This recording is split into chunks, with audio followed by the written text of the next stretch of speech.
اپنے شو M B G switch کے ساتھ بلال غوری آپ کی خدمت میں حاضر ہے۔ اے آر وائی نیوز کے شو سریام کے میزبان اور معروف صحافی اقرار الحسن کو انٹیلیجنس کے دفتر میں حبس بیجا میں رکھا گیا، ان پر بدترین تشدد کیا گیا۔ اقرار الحسن اور ان کی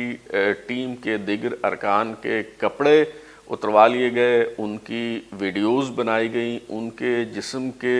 نازک اعضاء، مخصوص اعضاء کو الیکٹرک شاکس یعنی بجلی کے جھٹکے جو ہیں وہ دیے گئے۔ اس کے علاوہ ان کے ساتھ جو ہے وہ کیا سلوک کیا گیا اور وہ خفیہ ادارے کے دفتر میں کیا کرنے گئے تھے، اس حوالے سے آپ اقرار الحسن صاحب کی زبانی ان کا موقف جو ہے وہ سن لیجئے، پھر ہم اس پہ بات کرتے ہیں۔ انٹیلیجنس بیورو کے دفتر میں ان کے ایک انسپیکٹر کی کرپشن بے نقاب کرنے پہ ہم سب کو برہنہ کر کے، ننگا کر کے بجلی کے کرنٹ کے ساتھ ہماری تواضع کی گئی، ہماری ویڈیوز بنائی گئی اور یہ دھمکی دی گئی کہ اگر آپ یہ بات منظر عام پر لے کر آئیں گے تو آپ کی ویڈیوز منظر عام پر آ جائیں گی۔ سو یہ ایک تمغہ پہلی بار میرے سینے پہ لگا، اس لیے کہ میں ان کی کرپشن کو بے نقاب کر رہا تھا، کرپٹ عناصر کو ننگا کر رہا تھا۔ تو اس کے بدلے میں پوری سریام کی ٹیم کو ننگا کر کے 3 گھنٹے تک محبوس رکھا گیا، بدترین تشدد کیا گیا۔ ابھی بھی مجھے سر پہ تقریباً 8-10 ٹانکے آئے ہیں اور اس وقت بالکل وہ جو آپ یوں کہہ لیجئے کہ میں انستھیزیا کی حالت میں ہوں، لیکن الحمدللہ باقی تمام لوگ ٹھیک ہیں۔ ٹیم سریام کے 2 جو ٹیم ممبران ہیں ان کے مخصوص اعضاء کو بجلی کے جھٹکے لگائے گئے اور وہ شدید تکلیف میں اس وقت ہیں اور ان کا علاج بھی اس وقت جاری ہے۔ میڈیکل ایڈ ہم اس وقت لے رہے ہیں۔ ایک انسپیکٹر تھے انٹیلیجنس بیورو کے جو رشوت لے رہے تھے انٹیلیجنس بیورو کے دفتر کے دروازے کے باہر کھڑے ہو کے، ہم نے ان کو رشوت دی اور رشوت دے کے تمام ویڈیو ثبوت موجود ہے، شاید اس وقت ٹیلی ویژن کی اسکرین پر وہ چل بھی رہے ہوں گے۔ اس کے ساتھ ہم اندر لے کے گئے تاکہ ان کے اعلیٰ افسران کو ہم دکھا سکیں اور بتا سکیں کہ آئی بی کے یہ افسران کیا کر رہے ہیں اور اپنے ادارے کو کس طرح سے داغدار کر رہے ہیں، اس کی تقدیس کو کس طرح سے غلیظ اور گندا کر رہے ہیں۔ لیکن افسران نے بجائے اس کے کہ اس شخص کے خلاف ایکشن لیا جاتا جو اس وقت ڈائریکٹر آئی بی تھے رضوان شاہ، وہ اپنی پوری ٹیم کے ساتھ ٹیم سریام پر ٹوٹ پڑے، ہمارے کپڑے اتارے گئے، ہمیں ننگا کیا گیا ایک دوسرے کے سامنے، ہماری ویڈیوز بنائی گئی، ہماری آنکھوں پہ پٹیاں باندھ کے ہمیں کئی گھنٹے زمین پر بٹھا کے رکھا گیا۔ اور جو ایک بربریت آپ تصور کر سکتے ہیں کسی دشمن ملک کا کوئی ادارہ جو آپ کے ساتھ کر سکتا ہے، وہ اپنے ملک کے ادارے نے جو کہ ہم چاہ رہے تھے کہ اس کی اصلاح ہو جائے وہ ہمارے ساتھ کیا۔ اور بدترین پہلو یہ تھا کہ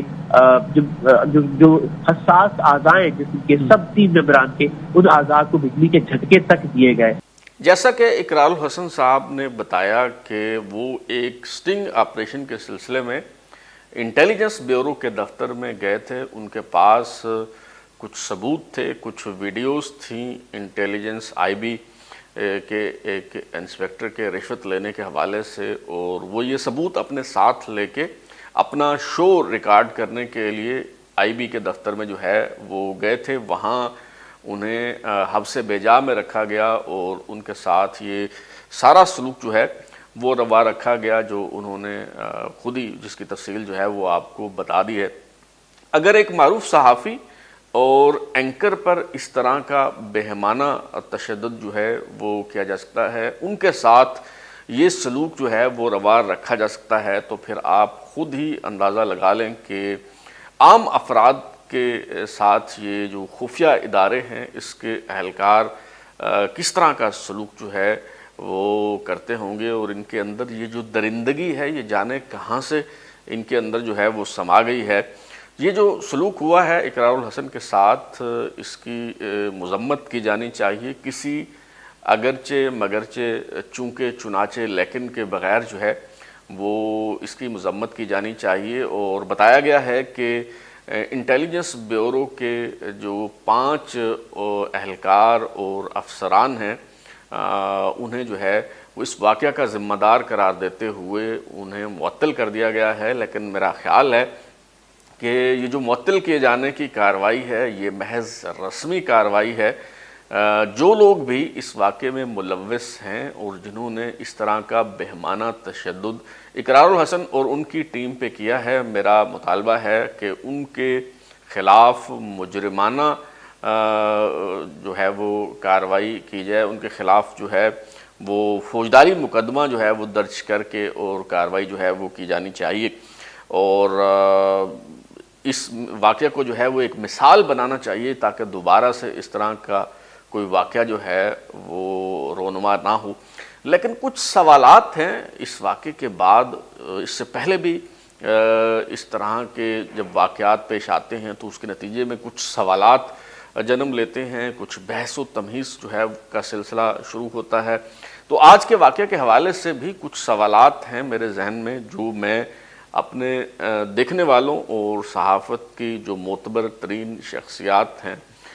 ان کے سامنے میں یہ سوالات جو ہیں وہ رکھنا چاہتا ہوں۔ اور اس میں سے سب سے پہلا جو سوال ہے وہ یہ ہے کہ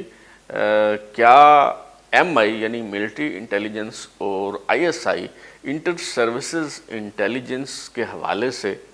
اسی طرح کا کوئی سٹنگ آپریشن کیا جا سکتا ہے جس طرح کا سٹنگ آپریشن کرنے کی کوشش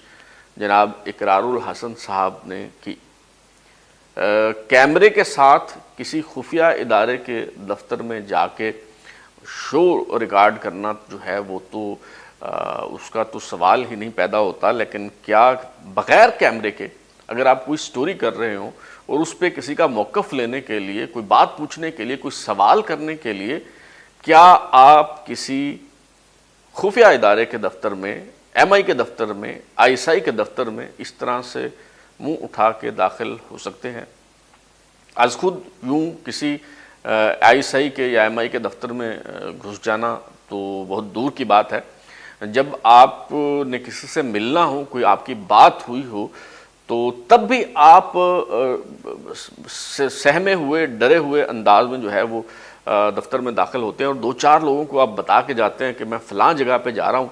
اگر میں کوئی 1 گھنٹے بعد یا 2 گھنٹے بعد جو ہے وہ اگر میں باہر نہ آؤں تو اس کا مطلب ہے سمجھ لیجیے گا کہ میرے حوالے سے پھر کوئی آپ کو فکر مند ہونا چاہیے۔ تو اس طرح کی صورتحال جو ہے وہ ہوتی ہے، اور حتیٰ کہ جب کوئی خفیہ ادارہ جو ہے وہ کسی شخص کو غیر قانونی طور پہ اٹھا لیتا ہے اور اسے لاپتہ کر دیا جاتا ہے، تو اگر ان خفیہ اداروں کا، جن کے میں نے ابھی نام لیے ہیں، آئی ایس آئی ہے اور ایم آئی ہے، اگر ان خفیہ اداروں کا نام بھی لیا جائے تو آپ پہ غداری کے الزامات جو ہیں وہ لگ جاتے ہیں، آپ کو دشمن کا اور راہ کا ایجنٹ جو ہے وہ قرار دے دیا جاتا ہے، اور آپ کو پہ فوراً یہ الزام دیا جاتا ہے کہ آپ پاکستان کے خفیہ اداروں کو بدنام کرنے کی سازش کر رہے ہیں اور دشمنوں کے اعلی کار کا کردار جو ہے وہ ادا کر رہے ہیں۔ اور اس پروپیگنڈے میں یہ جو اقرار الحسن صاحب کا چینل ہے وہ اس میں جو ہے وہ سر فہرست ہوتا ہے، اور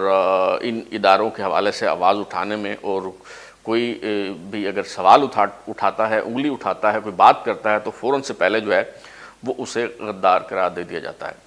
تو یہ جو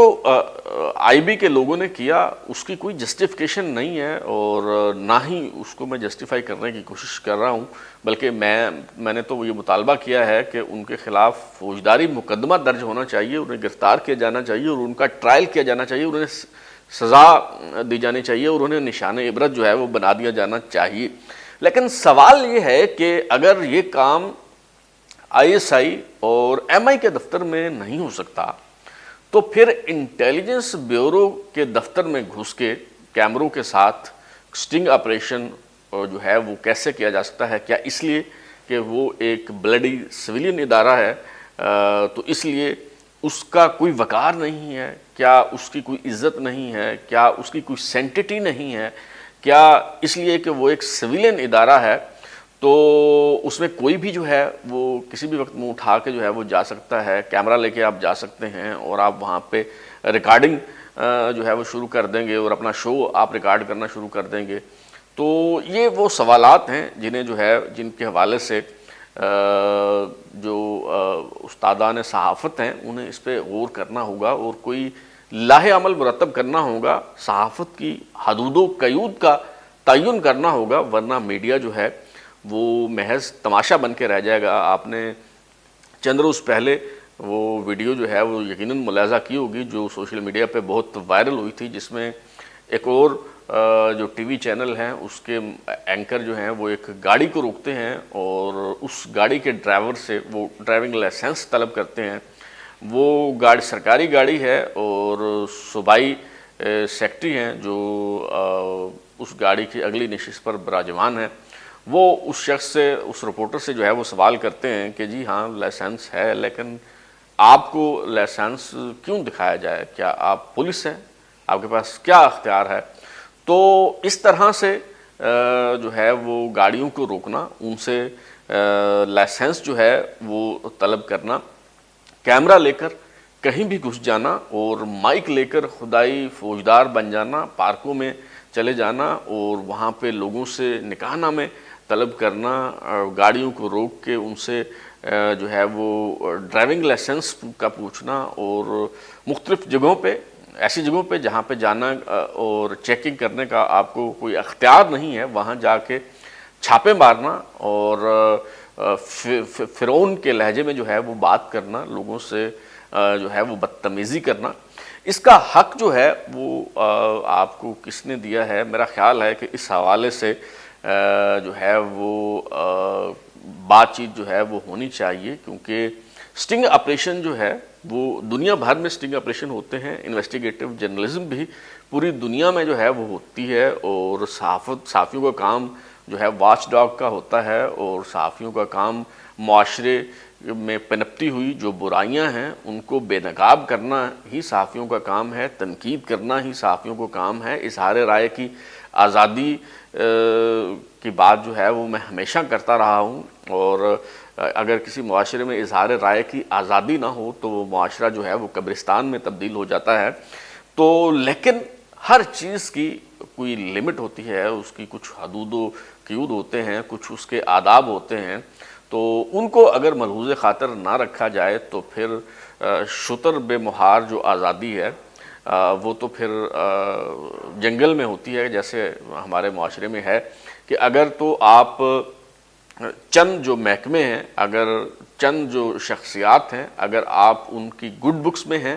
اگر آپ ان کے ساتھ ہیں، تو آپ کو کسی کی بھی پگڑی اچھالنے کی اجازت ہے، آپ کو کسی پر بھی بات کرنے کی جو ہے وہ اجازت ہے۔ لیکن دوسری طرف جو طاقتور ترین شخصیات ہیں، جو بہت طاقتور ترین جو محکمے ہیں، اگر ان کے حوالے سے آپ بات کریں تو پھر آپ پہ غداری کا الزام بھی لگ جاتا ہے، پھر آپ کو ایف آئی اے کے نوٹسز بھی آتے ہیں، پھر آپ اٹھا بھی لیے جاتے ہیں، آپ کی گاڑی پہ فائرنگ بھی ہو سکتی ہے، پھر آپ لاپتہ بھی جو ہے وہ ہو سکتے ہیں۔ تو اس حوالے سے میرا خیال ہے کہ جو صحافت کے اکابرین ہیں انہیں جو ہے وہ کردار ادا کرنا چاہیے، اور بالخصوص جو صحافتی تنظیمیں ہیں، جو پریس کلبز ہیں، انہیں اس حوالے سے جو ہے وہ کردار ادا کرنا چاہیے، آگے آنا چاہیے، اس پہ جو ہے وہ بات ہونی چاہیے۔ اور جو لوگ آج اقرار الحسن پر تشدد کے خلاف آواز اٹھا رہے ہیں، اس واقعہ کی مذمت کر رہے ہیں، میرا خیال ہے کہ وہ تب بھی آواز اٹھائیں گے، وہ تب بھی احتجاج کریں گے، وہ تب بھی بولیں گے جب کسی شخص کو غیر قانونی طریقے سے کوئی خفیہ ادارہ جو ہے وہ اٹھا کر اغوا کر کے جو ہے وہ لاپتہ کر لیتا ہے۔ اور جو لوگ اقرار الحسن پر ہونے والے تشدد کے حوالے سے آواز اٹھا رہے ہیں، بات کر رہے ہیں، بہت اچھی بات ہے، بہت خوشی ہو رہی ہے اس بات سے، لیکن کاش وہ مدثر نارو جیسے جو صحافی ہیں جو برس برس سے جو ہے وہ لاپتہ ہیں، اور ان کا بیٹا جو 6 ماہ کا تھا وہ اب 4 سال کا ہو گیا ہے، اور ان کی اہلیہ اس دوران اپنے شوہر کی بازیابی کے لیے جدوجہد کرتے کرتے اس دنیا سے جو ہے وہ چل بسی، اور وزیراعظم نے اس کے اہل خانہ سے ملاقات کر کے یقین دہانی کروائی تھی، لیکن ابھی تک مدثر نارو کو جو ہے وہ بازیاب نہیں کرایا گیا۔ تو میرا خیال ہے کہ کم از کم اب آئندہ کے لیے اقرار الحسن صاحب جو ہیں وہ ضرور مدثر نارو کے لیے آواز اٹھائیں گے، اور کسی پر بھی کوئی بھی خفیہ ادارہ تشدد کرتا ہے، کسی کو بھی غیر قانونی طریقے سے اگر اٹھایا جاتا ہے تو اس کی مذمت اقرار الحسن صاحب ضرور کریں گے، اور ان کا جو چینل ہے ARY نیوز وہ آئندہ کسی خفیہ ادارے کا نام لینے پہ جو ہے وہ کسی کو غدار قرار نہیں دے گا۔ اب تک کے لیے اتنا ہی، بلال غوری کو اجازت دیجیے، پھر ملاقات ہوگی۔ اگر آپ کو ہمارا شو پسند آیا تو اسے لائک کریں، کامنٹ کریں، شیئر کریں، اور ہمارا چینل سبسکرائب کرنے کے بعد بیل آئکن یعنی گھنٹی ضرور دبائیں تاکہ آپ کو نئی ویڈیوز کے نوٹیفیکیشنز ملتے رہیں۔ بہت شکریہ۔